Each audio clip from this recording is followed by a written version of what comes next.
The Vraxian Empire had destroyed 47 different star systems in just 10 years. Their ships were fast and deadly. Their soldiers were trained killers who never lost a fight. When Ambassador Kelvar walked into the United Earth Council building, he knew he would win. He always won. Kelvar was tall with 4 eyes and gray skin that looked like stone. His mouth had sharp pieces that clicked when he talked. A machine around his neck changed his words into English so the humans could understand him. "Humans will give us 70% of your colony worlds," Kelvar said. His voice was cold and hard. "You will give us your resources and your technology. If you fight back, we will kill every human in the galaxy." Admiral Jack Morrison sat at the big table in the council room. His face showed nothing. He had gray hair and deep lines around his eyes from years of service. Next to him sat Commander Lisa Bennett. She kept her hands tight together. She wanted to yell at the alien, but she stayed quiet. President Helen Carter was the leader of all Earth. She was a strong woman with brown hair going gray at the sides. She looked at Kelvar carefully. "Ambassador Kelvar," she said slowly. "Humanity has met many alien races. We have made friends with them. We trade with them. We do not want to fight with the Vraxian Empire." "This is not a discussion," Kelvar said, cutting her off. His mouthpieces clicked in a way that might have been a laugh. "This is me telling you what will happen.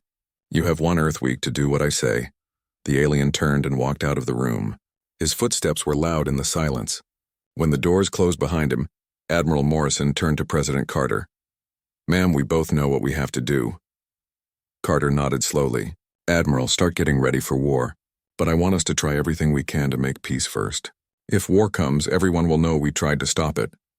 Captain Pete Richards stood on the bridge of the ESS Defender. It was the best warship humanity had ever built. He watched screens that showed where the Vraxian ships were moving. His second-in-command, Lieutenant Karen Hayes, looked at the battle information with worry on her face. "Captain, they are putting their ships around our outer colonies. This looks like they are getting ready to attack." "I see it," Richards said. "They think they will win easily. They are too sure of themselves." The Vraxians did not know something important about humans. They did not know that humans had spent thousands of years fighting wars. From old battles with swords to fights in space, humans had one thing that never changed. When someone pushed them too hard, they refused to give up. On Mars, General Frank Cooper looked at the defense plans with his officers. The red planet had been turned into a huge fortress. This fact would soon matter a lot. Dr. Amy Sullivan was Earth's best scientist who studied aliens. She looked at reports about Vraxian bodies in her lab. She was trying to find any weakness that could help if fighting started. The week went by. Humanity gave their answer not with words but by moving ships.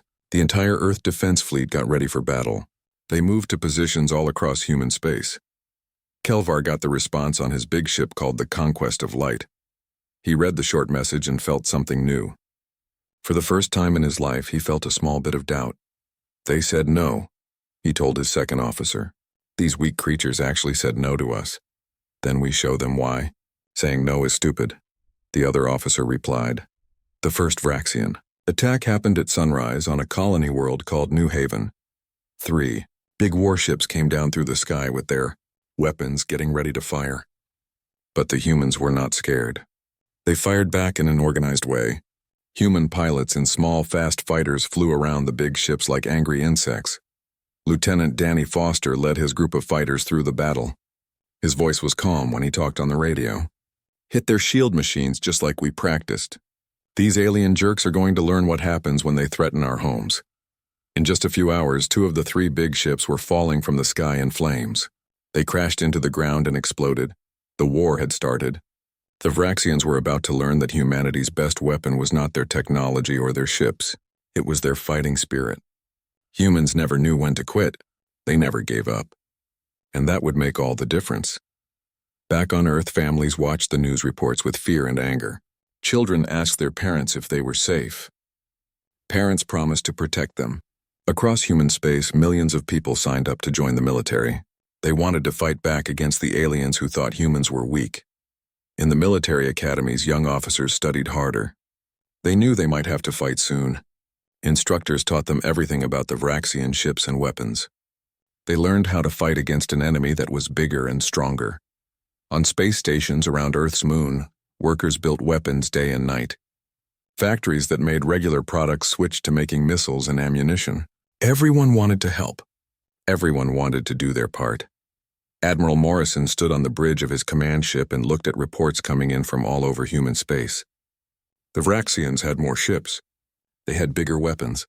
They had conquered dozens of other alien races, but Morrison was not worried. He knew something the Vraxians did not know. Humans were good at war. Very good. They had been fighting each other for thousands of years. They knew every trick, every strategy, every way to win.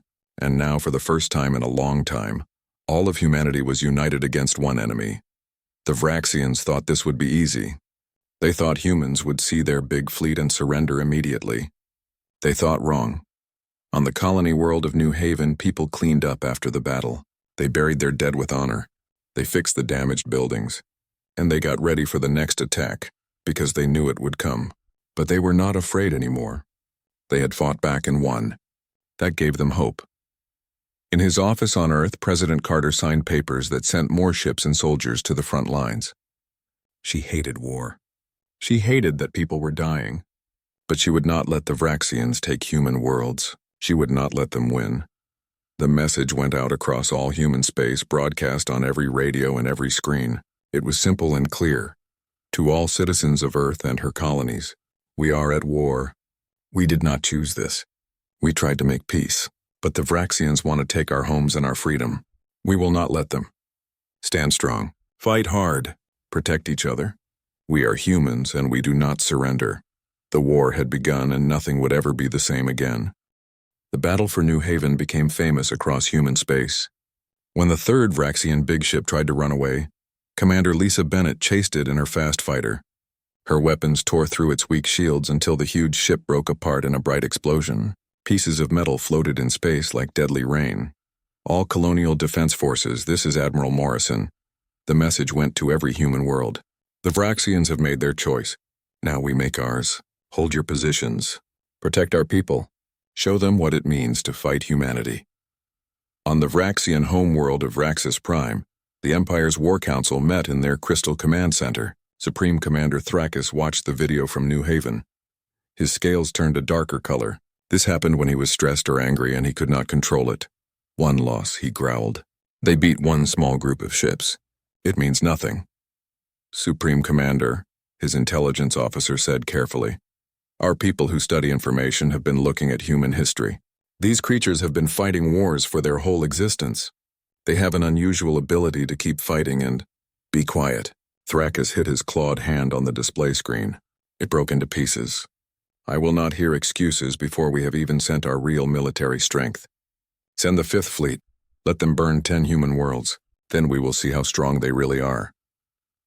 The Fifth Fleet was the pride of the Vraxian military. It had 200 warships. Each one carried enough weapons to destroy a whole city from space. Fleet Commander Scarva led the group with total confidence. In his long career, he had never lost a battle. The humans were waiting for them. Captain Pete Richards stood on the bridge of the ESS Defender. His ship was now part of a battle group near the area called the Frontier. This was where many human colonies were close together. Next to him, Lieutenant Tom Bradley watched the approaching Vraxian fleet on his screens. Sir, they are not even trying to hide. They are coming in a straight line at maximum speed. Richards smiled, but it was not a happy smile. They think we will run away. Karen, are our surprise packages ready? Lieutenant Karen Hayes checked her screen. All stealth mines are in position, Captain. The minefield is ready and waiting. The Vraxians did not know that humanity had turned the whole area into a trap. For weeks, robot drones had been placing mines in space between the star systems. Each mine was invisible to normal sensors. Each mine was powerful enough to crack open a warship's outer shell. The Fifth Fleet entered the minefield at full speed. The first mine exploded under a destroyer ship. The explosion tore through its bottom like cutting paper. Then another mine exploded, and another. In minutes, the perfect formation of ships fell apart into chaos. Ships tried desperately to move away from the danger they could not see. All ships you can fire when ready, Richards ordered. Attack pattern Delta. The human fleet had been waiting at the edge of the minefield. Now they rushed forward. Their ships were smaller and faster than the Vraxian ships. They used every moment of confusion to their advantage. Fighter groups led by pilots like Captain Sue Martin dove through the enemy formation.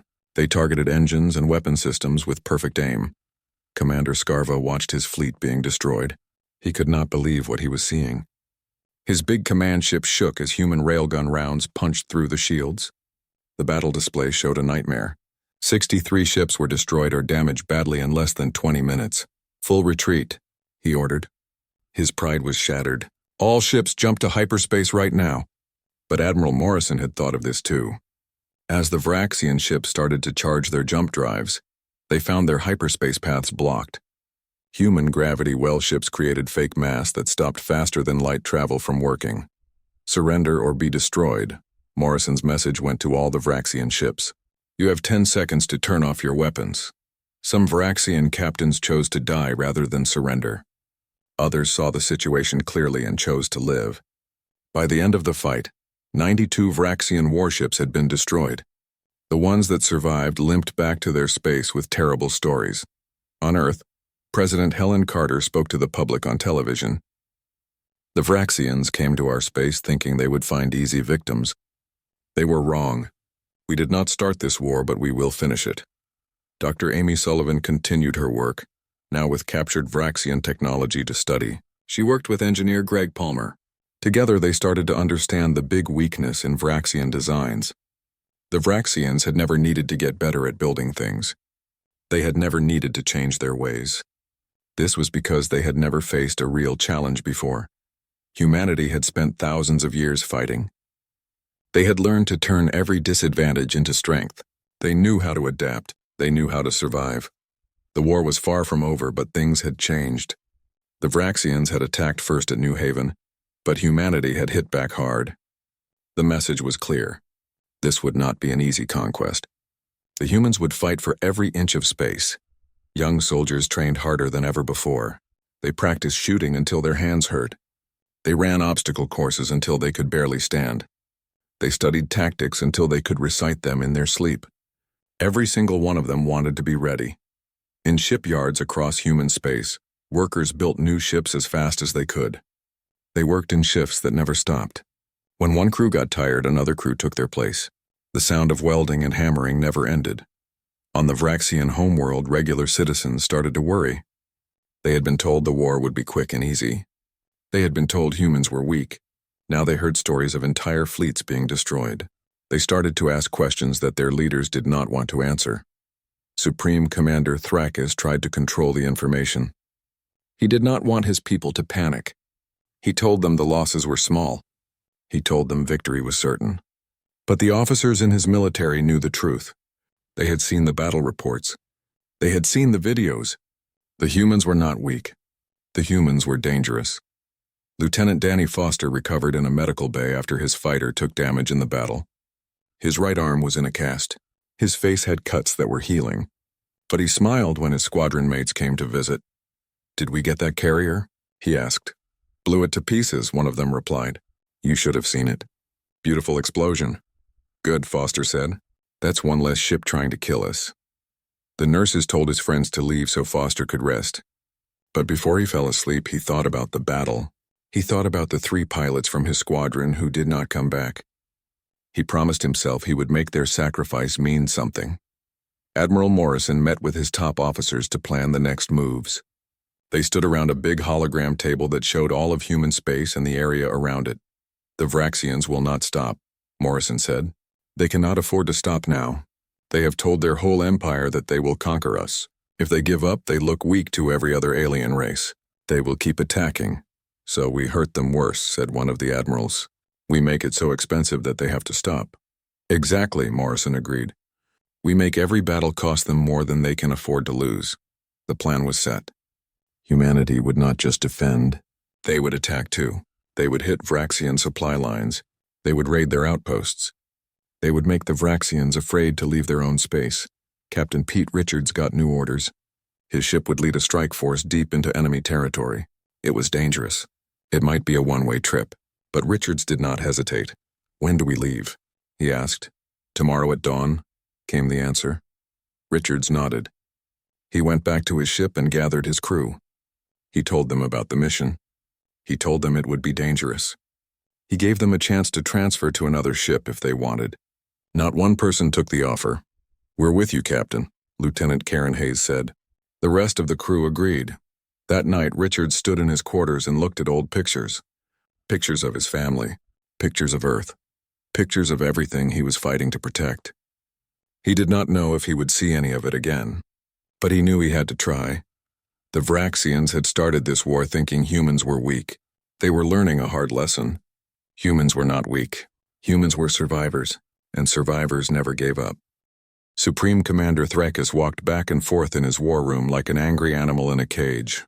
The loss of the Fifth Fleet had shocked everyone in the Vraxian Empire. For the first time in many generations, people questioned if their military was really the strongest. "They use tricks and lies," Thrakus shouted at his commanders. "These humans fight without honor." "With respect, Supreme Commander," said Admiral Corvin. He was one of the few Vraxian officers who had studied human tactics. "They fight to win, and they are winning." Thrakus turned his angry eyes on Corvin. "Then we change our ways. No more obvious fleet movements. We strike at their heart. We take Earth." The huge Vraxian army that gathered at the edge of human space was the biggest military force the Empire had ever made. Over 500 warships, along with troop carriers holding millions of warriors. The plan was simple and brutal. Skip the outer defenses and attack Earth directly. On Mars, General Frank Cooper got the intelligence reports. He stayed calm in a way that surprised his officers. "They are coming for Earth. Good, let them come to us." "Sir?" asked his aide, Major Chris Turner. "Should we not evacuate the core worlds?" "Mars has 20 billion people, Major. Where exactly would we evacuate them to?" Cooper pulled up a hologram of the solar system. "No, we stand and fight. But we do not fight fair." Under Cooper's direction, humanity turned its home system into a fortress like nothing the galaxy had ever seen. Every moon, every asteroid, every piece of orbital infrastructure became a weapons platform. The asteroid belt itself was set up with thousands of remote-controlled rocks, ready to be thrown at attacking ships. Captain Pete Richards and the ESS Defender were assigned to the outer defense line. His old friend, Captain Bill Harris of the ESS Vigilant, took position on the opposite side of the solar system. "Pete, you remember what we used to say at the Academy?" Harris's voice came over the communication system. Richards smiled. "They can have Earth when they pry it from our cold, dead hands." Damn right. The Vraxian fleet came out of hyperspace at the edge of the solar system. Right away, the battle started. Human defenders attacked from every direction, not in organized groups, but in what looked like chaos. Small ships packed with explosives flew straight at Vraxian cruisers. Pilots like Lieutenant Danny Foster flew missions that might not have any chance of survival. "This is Falcon Squadron," Foster called out as he lined up another attack. "We have got a heavy carrier in our sights. Going in." His squadron of 12 fighters dove toward the massive Vraxian ship. They dodged defensive fire. 3 fighters were destroyed as they got close, but the survivors launched their missiles from very close range before pulling away. The carrier's shields fell apart. Secondary explosions ran along its hull like fire, but the Vraxians kept coming. They pushed deeper into the solar system with grim determination. They reached Mars orbit and found General Cooper's prepared defenses waiting. The red planet was covered with weapons. The space around it was a death zone. Admiral Corvin commanded the front of the invasion force. He watched in shock as his ships started taking terrible losses. These humans had turned their home into a death trap. "All forces, focus fire on the planetary defenses," he ordered. "We must create a landing path." On Mars, General Cooper watched the battle from his command bunker deep under Olympus Mons. This was the biggest mountain on Mars. Next to him, Dr. Amy Sullivan worked fast at her computer. "General, I have finished analyzing their shield frequencies. If we change our weapons to these settings, we can punch through with 40% more power. How fast can we do it?" "Already uploading to all weapons now." In minutes, the effectiveness of Mars's defenses doubled. Vraxian shields that had survived dozens of hits started failing after only a few hits. The attackers found themselves in an impossible position. They could not break through to Mars. They could not move on to Earth. And they were losing ships they could not afford to lose. Back on the Vraxian command ship, Supreme Commander Thrakus got constant reports of failure. His communications officer gave him the worst news yet. "Sir, the 2nd and 4th battle groups are asking permission to retreat. They have lost over half their ships." "No," Thrakis roared. "We retreat now, and we admit weakness to the entire galaxy. All ships continue the assault." But even as he gave the order, Thrakis knew the truth deep inside. They were not winning. Against all expectations, against all logic, the humans were holding. Admiral Morrison coordinated Earth's defense from the command ship ESS Victory. He watched the tactical display with satisfaction. The enemy was committed now, deep in human space with no easy way out. It was time to spring the final trap. All reserve fleets, execute flanking maneuver Omega, cut off their retreat. From positions throughout the solar system, human ships that had been hiding in the shadows of planets and moons suddenly turned on. They appeared on Vraxian sensors like ghosts becoming real. The trap was closing. The Vraxians found themselves surrounded. Human ships attacked from above and below, from the left and right, from every direction at once. The space around Mars became a graveyard. Destroyed ships floated like dead bodies in water. A young human pilot named Jake Cooper flew his fighter through the debris field. He saw a damaged Vraxian ship trying to escape. He lined up his shot and fired. His missiles hit the engine section. The ship exploded in a ball of fire. "Scratch one more," he said over the radio. His voice was tired but determined. On Earth, people watched the battle on screens in their homes. They saw the human ships fighting. They saw the Vraxian fleet being destroyed. Some people cheered. Some people cried. Everyone felt the weight of what was happening. President Helen Carter sat in her office watching the same images. She did not cheer. She did not cry. She just felt sad that it had come to this. She wished the Vraxians had chosen peace, but they had chosen war, and now they were paying the price. The battle lasted for 18 hours. When it finally ended, the space around Mars was full of wreckage. Both human and Vraxian ships floated dead in the void. But the humans still held Mars. They still held Earth. And the Vraxian invasion force was destroyed. Admiral Corvin looked at what was left of his fleet. 3/4 of his ships were gone. The remaining ships were surrounded, low on ammunition, and their crews were exhausted. He had two choices.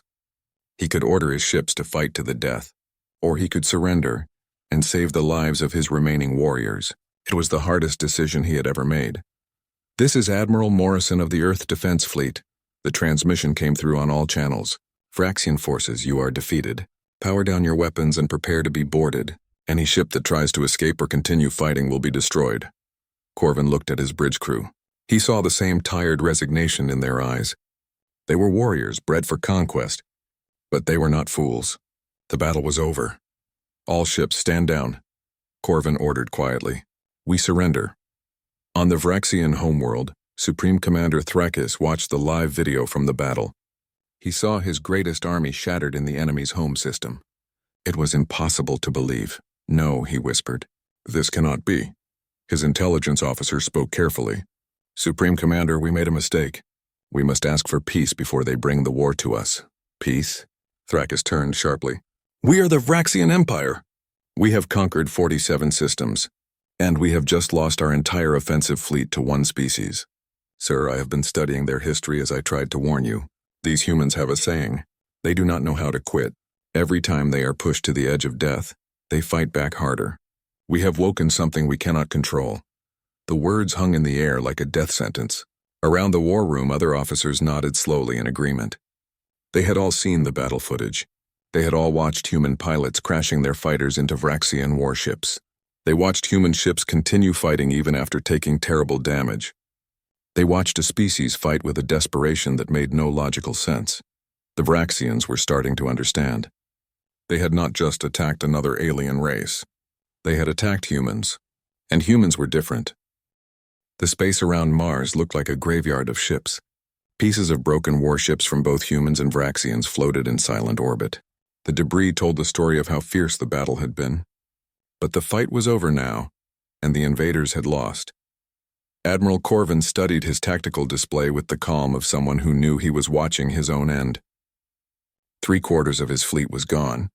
The ships that remained were surrounded, almost out of ammunition, and their crews were exhausted beyond measure.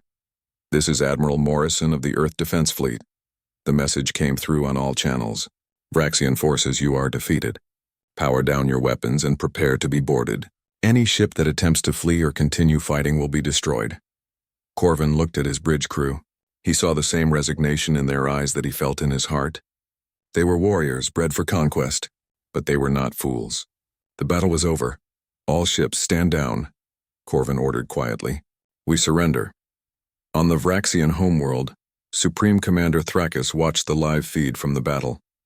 His scales were pale from shock. The greatest armada in their history had been shattered in the enemy's home system.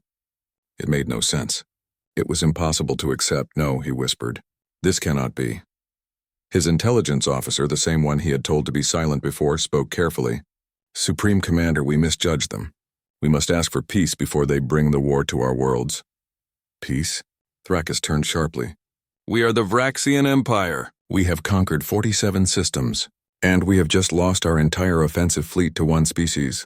Sir, I have been studying their history as I tried to warn you before. These humans have a saying. They do not know how to quit.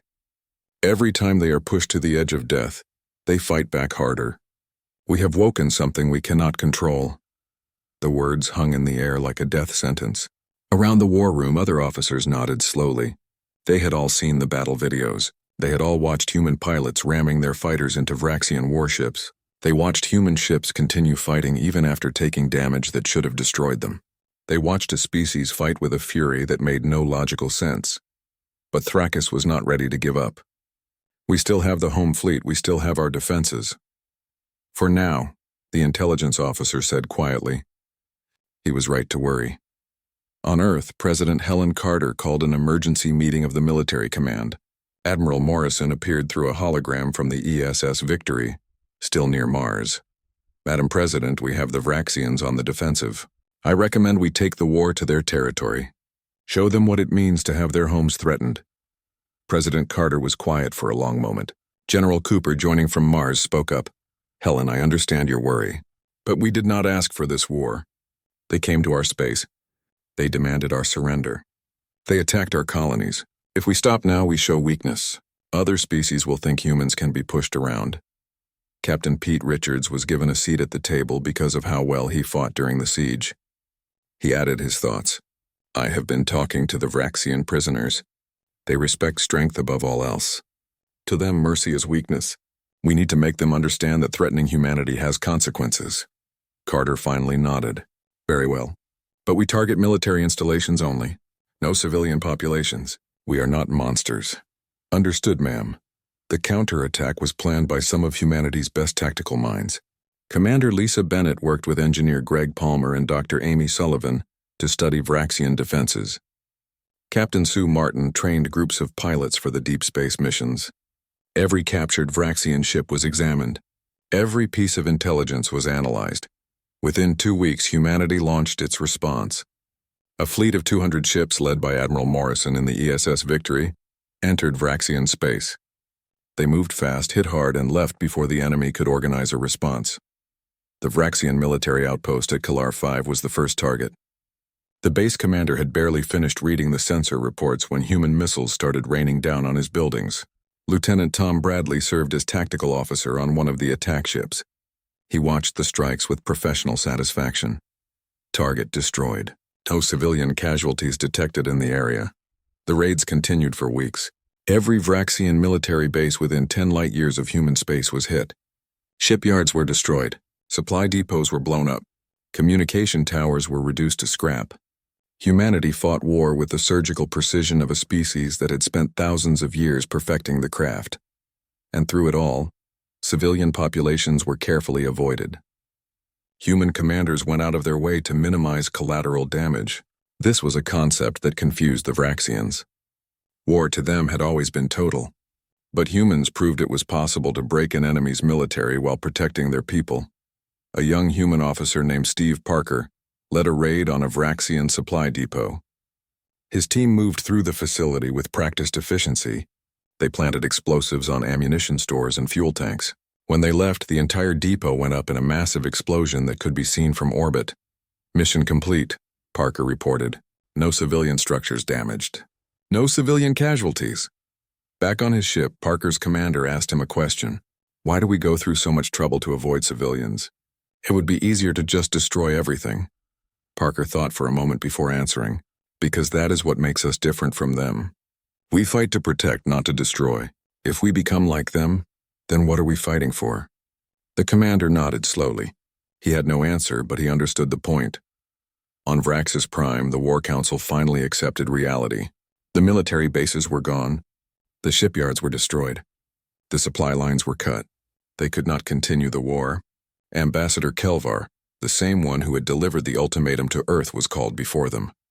"You will return to the humans," Supreme Commander Thrakis said. His voice was hollow with defeat. "You will negotiate terms of surrender." Kelvar felt a strange mixture of emotions. Relief that the war was ending, shame that they had lost, and a curious respect for the humans who had beaten them. "What terms should I ask for?" Kelvar questioned. "Ask for mercy," Thrakis said quietly, "and hope they give it." The journey to Earth took several days. Kelvar spent the time studying human culture and history.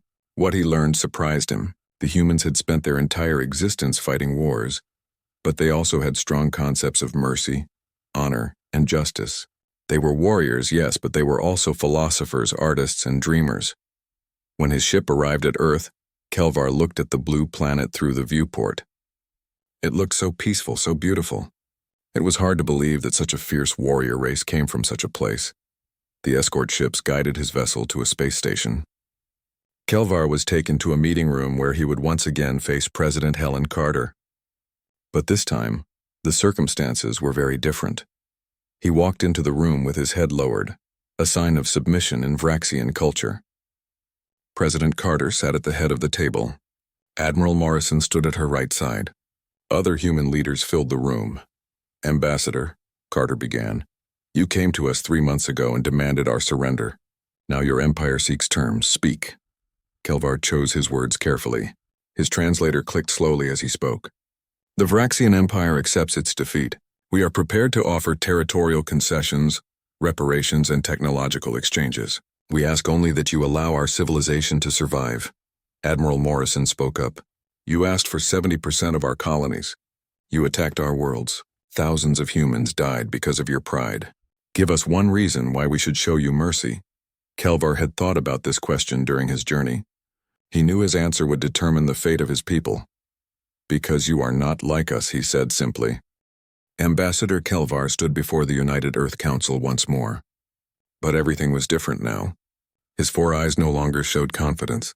His body language showed submission. President Helen Carter looked at him with an expression that mixed victory with sadness.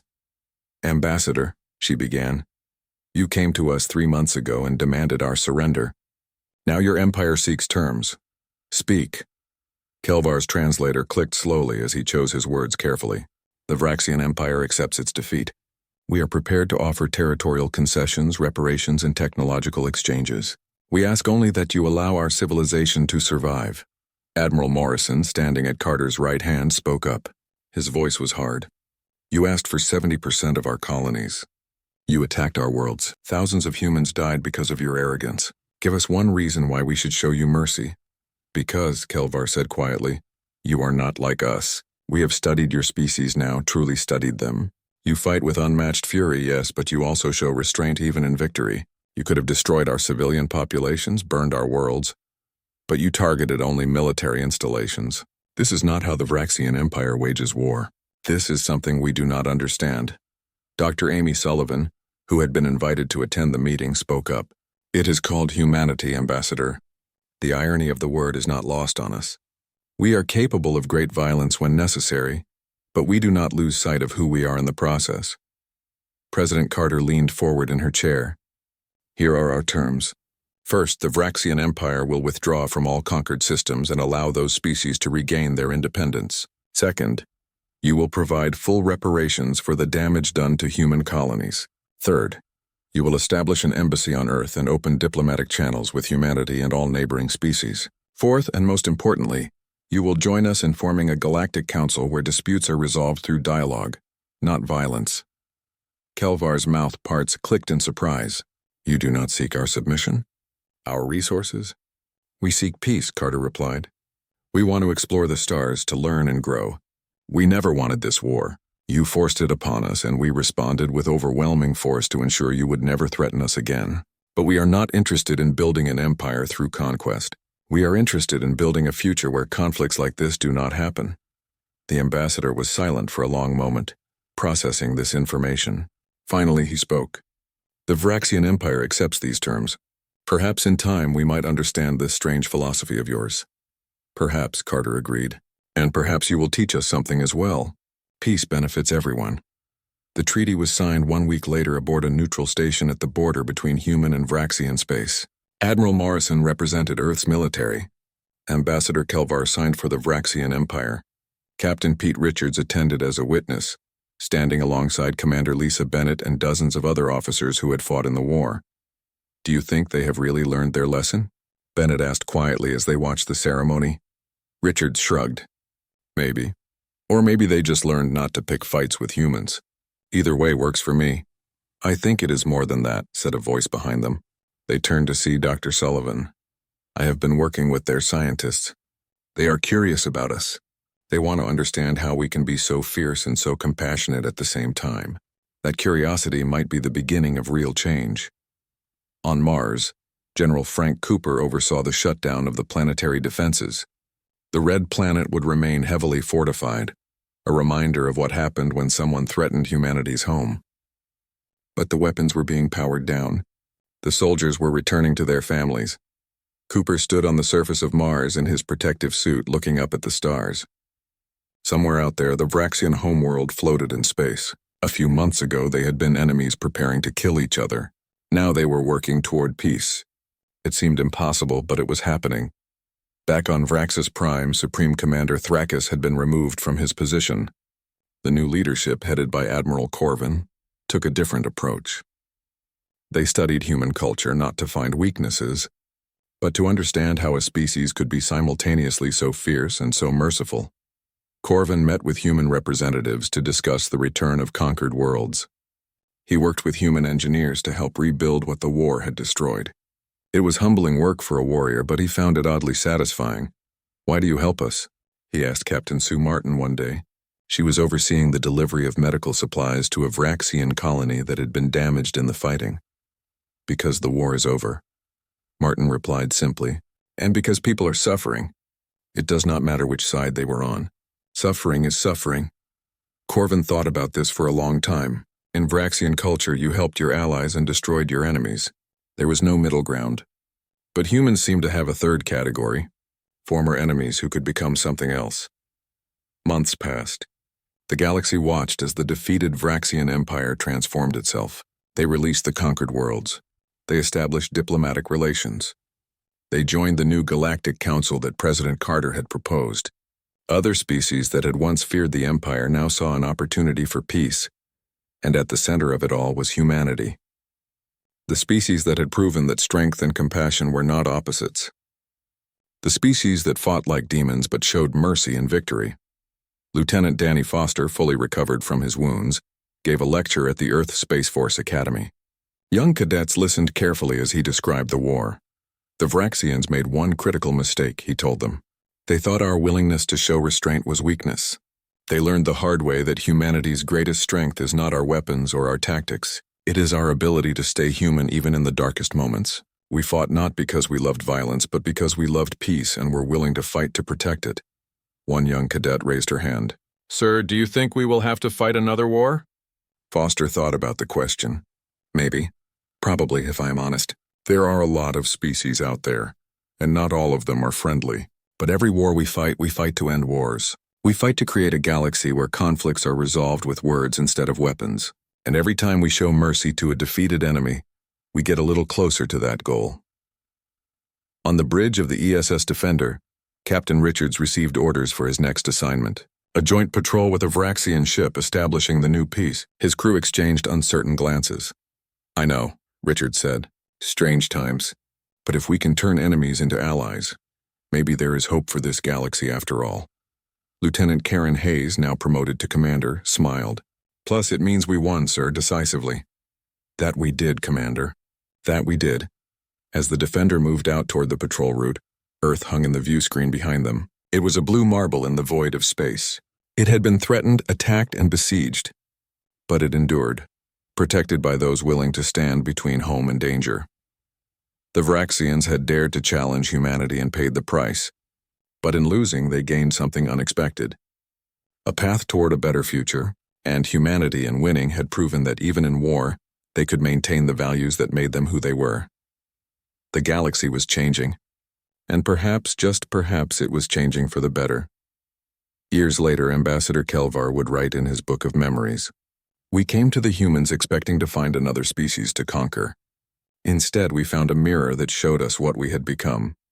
They broke our fleets, yes, but more importantly, they broke the cycle of violence that had defined us. For that, we are forever in their debt." And on Earth, President Helen Carter said in her final speech as president, "We did not choose to be warriors. We chose to be survivors. And in surviving, we learned that the measure of a civilization is not found in its weapons, but in its wisdom to know when to use them and when to offer a hand instead." The war between humanity and the Vraxian Empire became a turning point in galactic history. It showed that strength without wisdom leads only to ruin, but strength combined with compassion could reshape the stars themselves. One alien race had dared to challenge the humans. They paid the price in blood and ships and pride, but from that price came understanding, and from understanding came peace. That perhaps was the most human victory of all. Children on Earth learned about the war in their history classes. They learned about the battles, the heroes, the sacrifices, but most importantly, they learned about the peace that followed. They learned that their ancestors had fought not for conquest but for survival, and when survival was assured, they had chosen mercy. On Vraxis Prime, young Vraxians learned the same lessons. They learned about the pride that led their empire to challenge humanity. They learned about the devastating defeat, but they also learned about the unexpected mercy shown by the victors. It changed how they saw the universe. The joint patrols between human and Vraxian ships became routine. Officers from both species learned to work together. They shared meals, told stories, and slowly built trust. It was not always easy. Old wounds took time to heal. But it was happening. Captain Pete Richards retired from active service after 10 years of peace.